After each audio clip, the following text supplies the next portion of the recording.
할렐루야. 아멘. 네, 세움의 교회에 오신 여러분들을 주님의 사랑으로 환영합니다.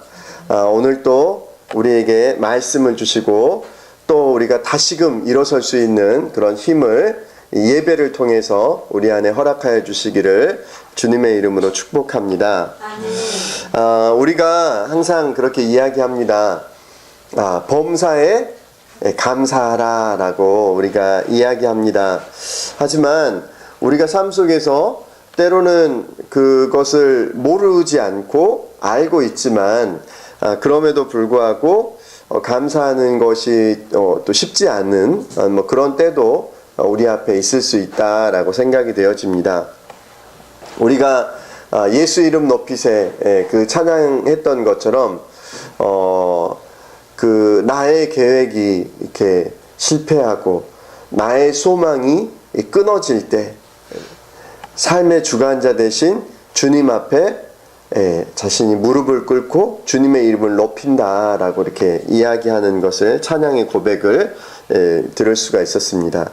그런 것처럼 저희 제 자신에게도 왜 이렇게 뭔가 계획했던 것들이 이렇게 뜻대로 되어지지 않는 것인가라고 하는 그 문제 앞에 이렇게 직면했던 또 한 주간이 아니었나라는 생각이 듭니다.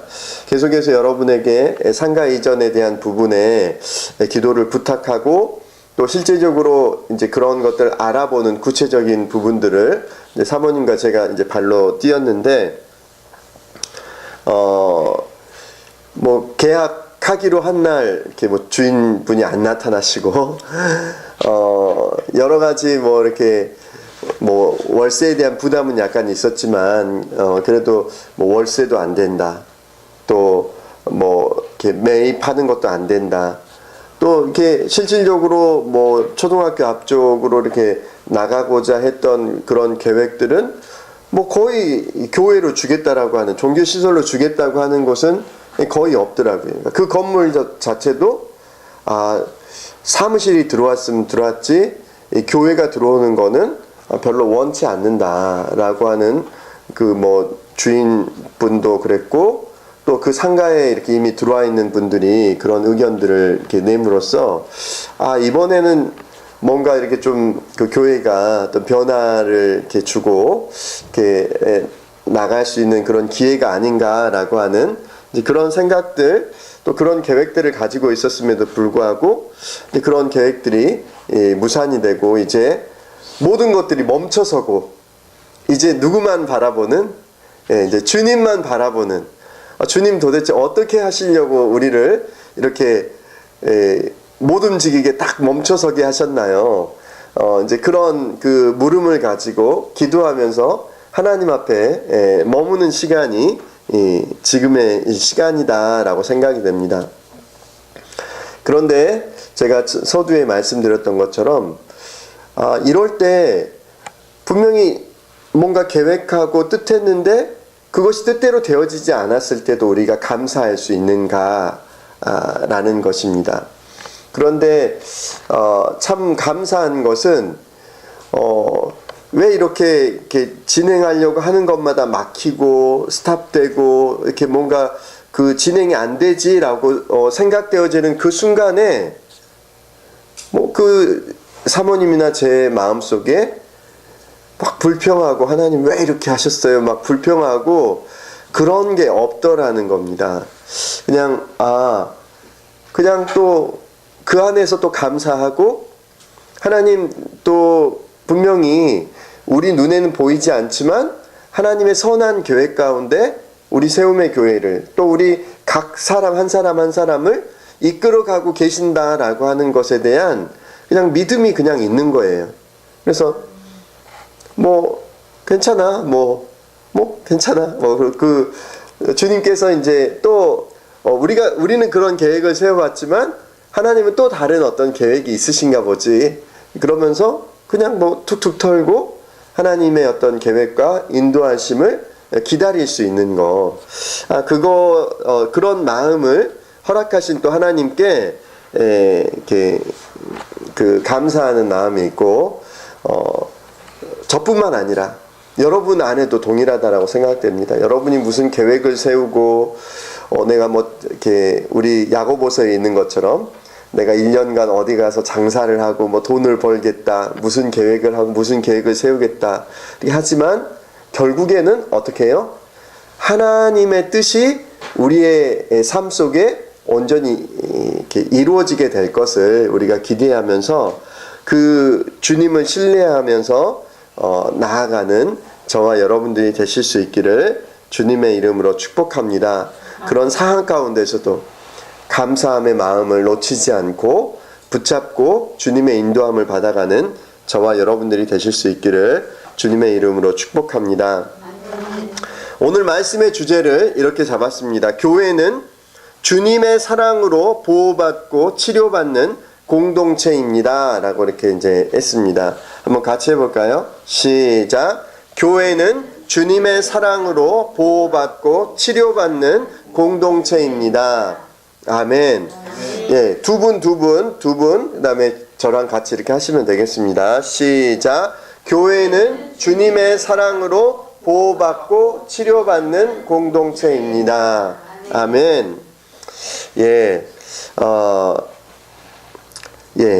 교회는 정말로 주님의 사랑으로 보호받고 치료받는 공동체가 되어야 할 줄로 믿습니다. 오늘 우리가 보았던 이 창세기 3장의 말씀은 인류의 조상인 아담과 하와가 저지른 첫 번째 그 죄에 대해서 이렇게 다루고 있습니다. 하나님께서 뭐라고 말씀하셨어요? 아담과 하와에게 동산의 모든 실과를 너희가 먹을 수 있는데 단 한 가지 뭐예요? 동산 중앙에 있는 선악을 알게 하는 나무의 열매는 너희가 먹어서는 안 된다. 그러면 어떻게 된다? 너희가 죽을 거다라고 이렇게 이제 이야기를 하셨습니다. 그런데 우리가 선악과를 가리켜서 다른 말로는 뭐라고 한다고 그랬죠? 예, 순종의 나무. 정말 너희가 이 선악과를 볼 때마다 순종할 수 있냐?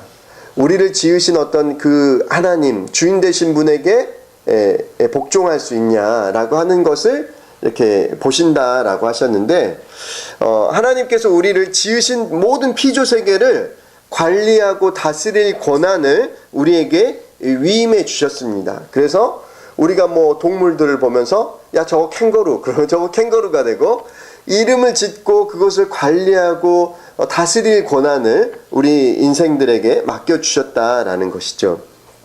그런데 어떤 일이 생겼습니까? 뱀으로 위장한 이제 사단이 하와를 꿰어서 선악과를 따먹게 만듭니다.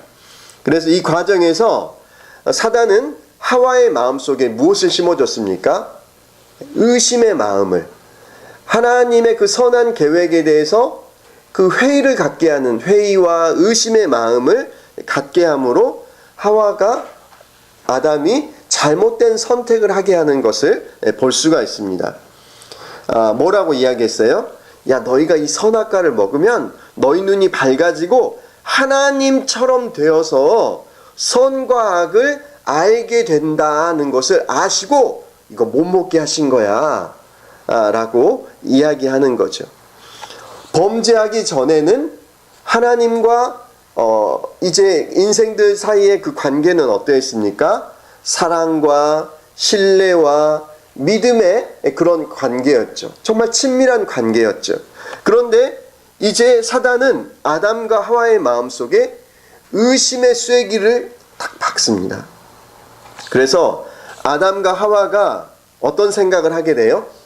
이제 하나님을 믿었다가는 큰일 나겠다. 야, 하나님이 이거 우리가 선악을 알게 되고 그런 거 이렇게 알게 될까봐 이거 못 먹게 하셨나 보다. 그러면서 이제부터는 무엇이 나에게 유익이 될지 손해가 될지는 누가 결정한다? 내 자신이 결정하는 거다 라고 하는 마음을 갖게 됐다라는 거죠. 그래서 하와는 먹음직도 하고 보암직도 하고 사람을 슬기롭게 할 만큼 탐스럽게 할 만한 그 선악과를 이렇게 먹게 됩니다. 그런데 그러면 이 하나님께서 분명히 하지 말라라고 했는데 그 불순종을 했던 이 죄의 결과는 무엇으로 나타나게 됩니까? 먼저 수치심이 들어옵니다. 수치심이 들어와서 이제 7절에 보니까 자기들이 벗은 몸인 것을 알고 무화과 나무 잎으로 치마를 엮어서 몸을 가렸다라고 이렇게 이야기를 합니다. 또 무엇이 들어왔습니까? 두려움이 들어옵니다. 이제 8절에 보니까 이제 주 하나님이 동산에 거니시는 소리를 듣고서 남자와 그 아내는 주 하나님의 낯을 피하여서 동산 나무 사이에 숨는 것을 볼 수 있습니다. 두려움이 들어왔습니다. 그리고 어떻게 됐습니까? 이제 그 10절에 보니까 이제 서로 사랑하고 신뢰하던 사랑의 관계가 깨어지게 되는 것을 볼 수가 있습니다. 뭐라고 이야기해요? 오히려 하나님께 너가 왜 이걸 먹었느냐라고 했을 때 하나님이 그 주신 그 여자가 먹으라고 해서 먹었어요. 그러면서 오히려 누구 탓을 해요? 하나님 탓을 하면서 하나님과 관계가 깨지고 또 누구를 비난하면서 아내를 비난하면서 사람 사이의 그 관계도 깨어지는 것을 볼 수가 있습니다. 그런데 이 모든 것이 무엇을 통해서 오게 됐다고요? 우리의 불순종과 죄를 통해서 무엇이 들어왔다고요? 수치심이 들어오고 두려움이 들어오고 사랑의 관계가 깨어지고 하나님과의 관계, 사람과의 그 관계가 깨어지게 되는 것을 볼 수가 있다라는 것입니다. 교회는 주님의 사랑으로 보호받고 치료받는 공동체입니다. 다 같이 한번 해볼까요? 교회는 주님의 사랑으로 보호받고 치료받는 공동체입니다. 여러분 믿으십니까? 아멘. 예, 하나님의 명령에 불순종한 죄의 결과는 어떠했다고요? 하나님을 믿지 못하고 의심하고 스스로 하나님이 되고자 했을 뿐만 아니라 수치심이 들어오고 두려움이 들어오고 사랑의 관계는 깨지고 자기의 잘못을 인정하기보다는 남에게 그 탓을 전가하고 그래서 하나님과의 관계, 그 인생들과의 사이의 그 관계가 깨어지는 것을 볼 수가 있습니다. 그런데 이것은 아담과 하와에서 끝났을까요? 아니요. 바로 이들의 자손인 우리들 역시도 이 죄악으로 인한 그 이후에 우리의 마음속에 무엇이 들어왔다라는 거예요? 수치와 두려움과 그 관계의 깨어짐이 우리 안에 들어오게 되었다라는 것입니다. 어떻게 하면 불순종과 죄의 결과로 인한 수치심과 두려움에서 우리가 벗어날 수 있을까요? 그 하나님과 사람들 사이에 깨어진 관계에서 우리가 어떻게 벗어날 수 있을까요? 하나님과 사람들 사이의 그 관계를 어떻게 하면 회복하고 주님 주신 그 은총을 찬미하는 그런 삶을 우리가 살아갈 수 있을까요? 첫 번째, 우리는 그리스도를 주님으로 모셔드려야 합니다. 그리스도를 주님으로 환영하고 웰컴하고 모셔드려야 된다라는 겁니다. 우리 안에 인생의 고독이 왜 찾아왔을까요? 외로움이 왜 찾아왔을까요?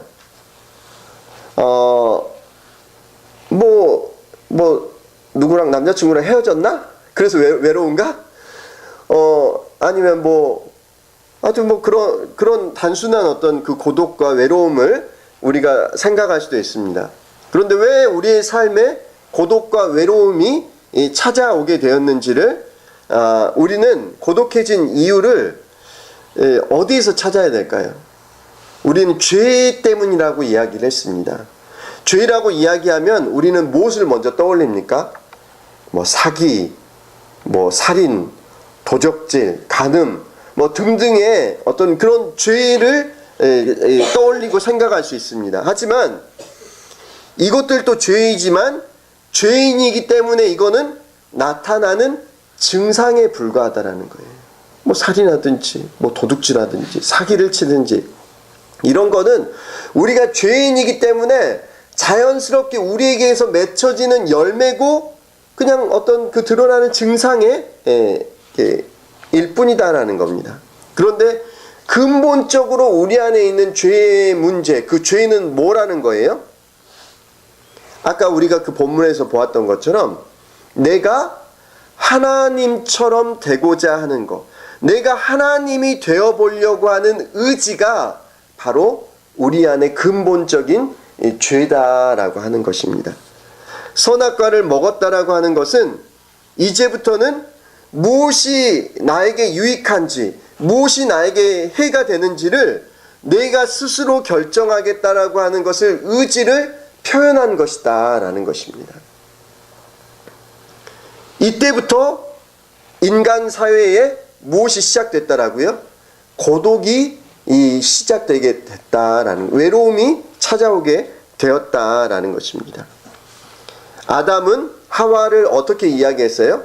내 뼈 중에 뼈요, 살 중에 살이다라고 막 너무 좋아했던, 독초하는 것이 보기 좋지 않아서 하나님께서 배우자를 주니까 너무 그 좋아했던 그것이 바뀌어서 이제는 아내를 막 비난해. 저 여자 때문에 뭐 그랬다라고 이렇게 비난하고, 또 하나님께는 뭐라고 해요?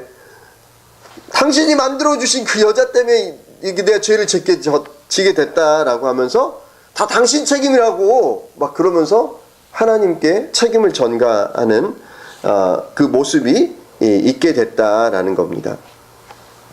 그래서 우리는 하나님과의 관계가 깨어지고, 부부 사이의 관계가 깨어지고, 사람들 사이의 관계가 깨어지고, 수치심과 두려움에 사로잡혀서 깨어진 관계 가운데 살아가는 우리들을 위해서 하나님께서 어떤 일을 하셨다는 거예요? 바로 독생자 예수 그리스도를 우리 가운데 보내주셨다라는 것입니다. 하나님께서는 인간의 고독이 수치와 두려움의 결과다라는 것을 아시고 예수님을 이 세상에 보내주십니다. 그런데 예수님은 어떤 분이세요? 예수님은 이 세상에서 한 번도 수치를 느낄 필요가 없는 완전한 삶을 사셨다라고 성경은 이야기하고 있습니다. 우리가 생명의 삶을 공부할 때도 나왔던 것처럼 베드로는 자신이 3년 동안 어디서? 가장 가까운 그 발치에서 예수님을 모시고 섬겼지만 예수님이 죄를 짓거나 거짓말을 하는 것을 본 적이 없습니다라고 이야기하잖아요. 예수님은 수치심을 느끼실 필요가 없는 분이신데 예수님의 죽음은 뭐였어요? 많은 사람들 앞에서 발가벗겨져서 그 십자가에 달려서 죽음을 맞이해야 됐다라는 것은 그 수치와 부끄러움이다라는 거죠. 왜 예수님께서 그 가장 잔혹하고 수치스러운 이 벌을 받으셔야만 하신 것입니까? 수치를 느낄 필요가 없는 분이 가장 수치스러운 죽음을 맞이하게 된 이유는 바로 우리 안에 있는 그 수치와 두려움을 제거해 주시기 위함이었다라는 것입니다. 우리가 하나님께 받아야 될 그 형벌을 대신 받기 위해서 그 십자가에서 죽으셨다라는 것이죠. 그래서 그 예수님께서는 돌아가신 것으로 끝났습니까? 아니죠. 다시금 부활하셔서 누구든지 예수님을 영접해서 믿기만 하면 죄를 깨끗이 용서받을 수 있는 길을 열어놓으셨다라는 것입니다. 그래서 이제 우리는 이전에 하나님 앞에 서는 것이 어떤 거였어요? 수치스럽고 두렵고 하나님 앞에 설 수 없었던 우리가 누구 때문에? 그 대신 우리의 죄의 형벌을 받으시고 그 수치심을, 그 수치를 받으신 예수 그리스도를 통해서 우리는 하나님 앞에 당당히 설 수 있는 존재들이 되게 되었다라는 것입니다. 수치와 두려움을 제거하심으로 우리와 하나님과의 그 관계, 깨어졌던 관계가 이제 다시금 회복되어졌다라는 것입니다. 그래서 말씀 가운데서 우리가 그리스도를 주님으로 모셔드려야 합니다 라고 이야기하는 이유는 뭐예요? 우리가 주님을 모셔드리는 것, 영접하는 것 외에도 주님께서 우리 안에 이러한 일들을 누구를 통해서? 예수 그리스도를 통해서 이루셨다라는 것을 우리가 믿고 그분을 계속해서 환영하고 받아들이고 내 삶 가운데서 여전히 나를 잡고 있는 그런 열등의식과 수치와 부끄러움과 사람들 앞에 그 두려움의 그 마음들을 이제 하나님 앞에 주님을 모셔드림으로 말미암아서 그것들을 이제 그 치료하시도록 우리의 마음을 주님 앞에 열어드려야 한다라는 것입니다. 그때 우리 안에 진정한 주님의 그 치유와 회복을 경험할 수 있다라는 것입니다. 두 번째로 우리는 교회는 칭찬받는 가족 공동체가 되어야 한다라는 것입니다. 교회는 칭찬받는 가족 공동체가 되어야 한다라는 것입니다. 죄로 인해 하나님과의 관계가 깨어졌을 뿐만 아니라 어떤 것도 일어났어요? 사람들 사이의 관계도 깨어졌죠. 그런데 이제 하나님께서 예수 그리스도를 통해서 그들과 화해할 수 있는 길을 열어주셨어요. 더 이상 우리가 수치와 두려움에 종노릇하는 삶을 더 살아가기를 원치 않으신다라는 것입니다. 우리 안에 여전히 수치가 우리 안에 왕노릇하고 두려움이 우리의 삶에 왕노릇하면 그곳에 붙들려서 매인 삶을 살 수밖에 없다라는 거예요.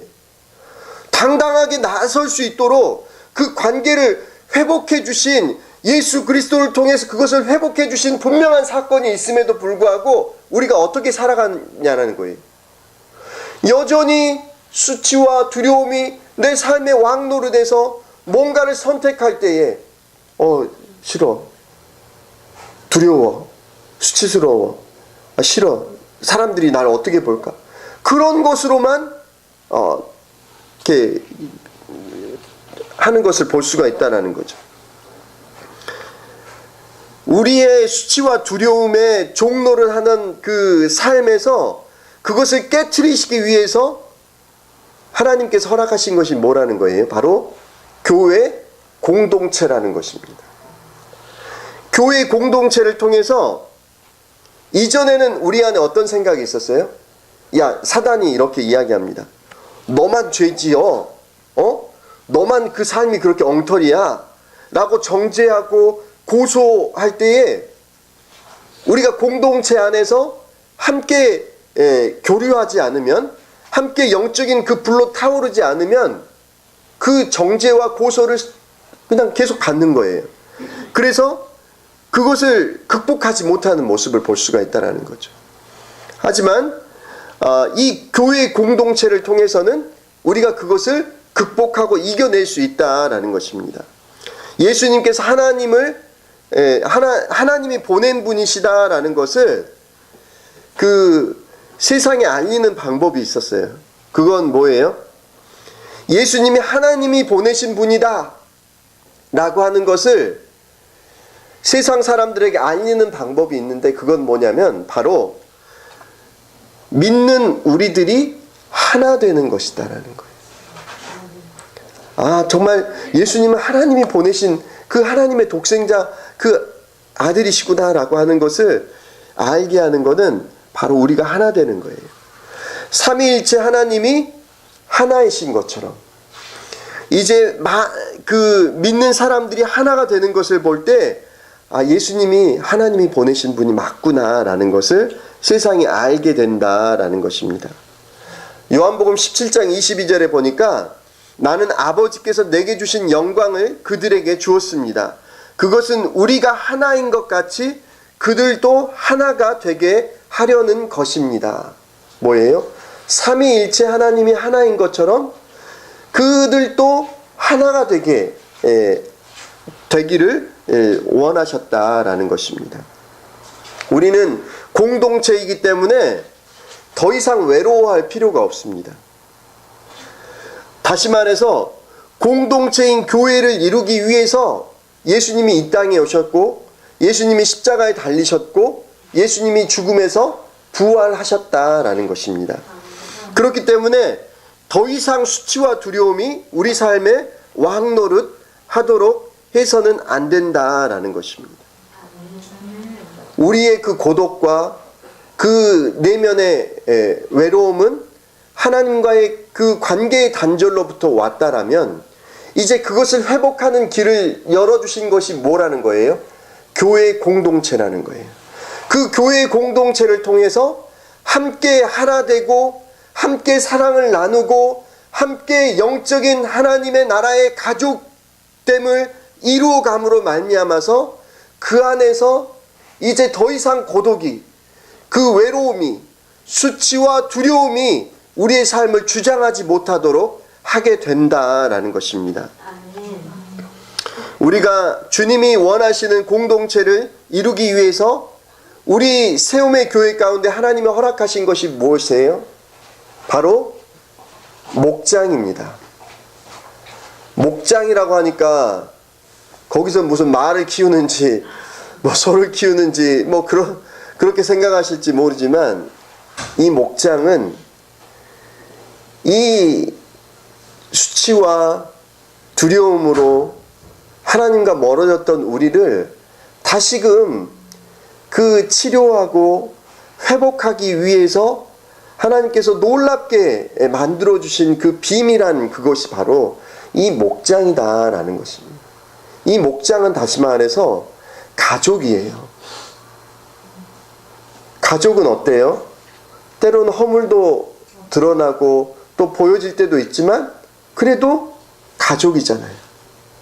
서로를 위하고 서로를 도와주고 그렇게 하려고 하잖아요. 그런 것이 바로 우리 목장이고 우리는 그런 목장을 추구한다라는 것입니다. 그래서 그 목장 안에서 마음껏 웃을 수 있고 마음껏 보호받을 수 있고 마음껏 즐길 수 있고 마음껏 자신의 속내를 드러낼 수 있어야 한다라는 것입니다. 내가 이 이야기하면 저 사람이 나를 판단할 거야. 내가 이 이야기하면 저 사람이 나를 비난할지도 몰라. 나중에 저걸 가지고 꼬투리를 잡을지도 몰라. 라고 하는 그런 마음과 그런 생각으로만 머물러 있는 것이 아니라 우리는 주님이 원하시는 공동체가 되기 위해서 우리 안에 필요한 건 뭐라는 거예요? 우리 안에 겹겹이 쌓여있는 벽을 제거해야 된다라는 거예요. 이 벽은 어떻게 쌓여지게 됐을까요? 우리가 자라나면서 성장하면서 우리가 사람들에게 상처받고 그 사람들에게 실망했을 때 어떻게 했어요? 벽을 하나씩 쌓았어요. 처음에는 하나씩 쌓았어요. 때로는 그 관계하기가 귀찮고 그럴 때 또 벽을 하나씩 쌓았어요. 그런데 그 벽을 쌓는 것을 통해서 어떻게 됐다는 거예요? 이제 정말로 친밀한 그런 관계를 할 수 없는 자신만의 세계에 갇혀버리게 됐다는 거예요. 수치와 두려움 가운데에서 갇혀버리게 됐다는 거예요. 그런데 이제 주님께서는 뭐라고 말씀하세요? 이제 너희가 그 벽을 하나씩 하나씩 쌓았던 그 벽을 이제 다시금 하나씩 내려놓으라고 말씀하세요. 수치심의 벽, 두려움의 벽, 열등의식의 벽, 또 사람들을 의식하는 것에서 생기는 벽, 그 벽을 쌓았던 것을 그 사람들이 어떻게 나를 볼까, 그런 마음 때문에 그 높이 쌓아졌던 것을 이제는 주님을 의지하고 하나씩 하나씩 내려놓을 수 있어야 한다라는 것입니다. 그래서 벽을 허무는 구체적인 방법은 무엇이 있을까요? 그것은 바로 우리가 목장 가운데에서 나의 두려움과 나의 수치를 노출시키는 것입니다. 안 믿는 사람들은 어떻게 해요? 그것을 철저히 이 벽으로 가리죠. 벽으로 가리고 절대 그것은 보여주면 안 되고 가장 자기의 어떤 좋은 면, 화려한 면, 좋아 보이는 면만을 보여주려고 하죠. 하지만 믿는 사람들은 어떻게 해요? 오히려 자신의 약함을 자랑하고 그 두려움과 수치를 노출하고 드러내는 것입니다. 그때 우리는 서로를 이렇게 보호해 줘야 되는 거죠. 그 공동체 안에서.